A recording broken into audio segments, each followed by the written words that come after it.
pemancing internasional berasal dari San Siro, Brazil dan Reggio San Siro, Marasaibana. Okey, ikuti langkah kami. Oi bang. Oh bang. Apa khabar bang? Siap bang. Fine. I'm fine. Dah lama mancing kau? Lah bang. Nama mancing? Mancing mau sih udah. Lasoi, kadasoi. Kadasoi. Dah ni mandi. Lepet dia bang. Lu le bang. Ku pati bang kah masak kau? Iya betul bang. Oh laweh rasa bang. Iya lah le. Nak bang ni baik-baik padik dengan tengah dah nak. Ndak awak tak situ kerja abang. Kin orang jauh abang. Orang jauh ya bang. Sudah berhari bermalam bang ni sekolah.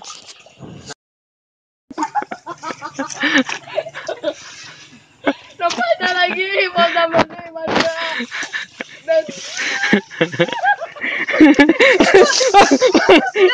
Ada tolong je dah. Masa mandi bro. Kayak ni tak.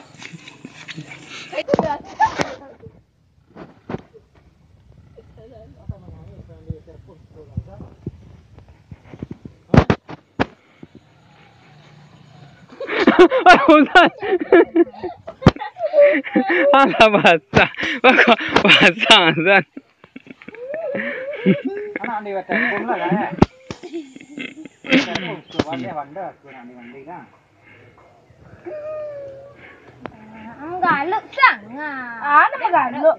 Ya cakap memang hanya pai cakap ada nak mes don lah mandai dua. Dei. Kayaknya kan. Iya tuh. Inilah lomba mancing mania, mancing keong dan diikuti oleh Justin, Fauzan, Kevin. Mudah-mudahan banyak dapat. Ngapa bang? Kau belok. Kau belala. Jangan. Nak cek ya.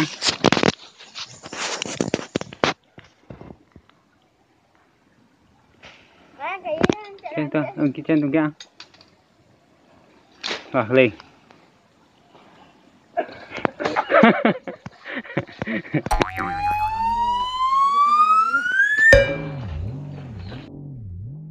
Aku lah mencelok pisang kerja. Woi, mengayi dah. Makar dah. Kau dah pisang dah. Kejadian dah. Dah kejadian ke pisang dah. Kami ke pulang mengayi ada di sana. Pemandangan guak Panji.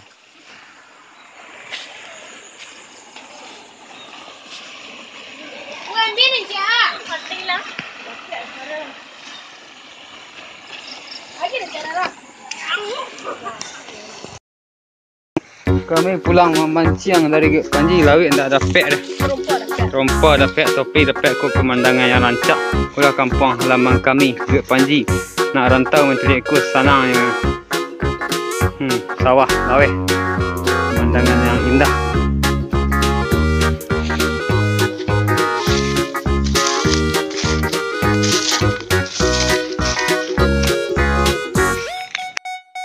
Paknya Fuzan lagi berlari sampai mengadap kita. Indahnya pemandangan ini.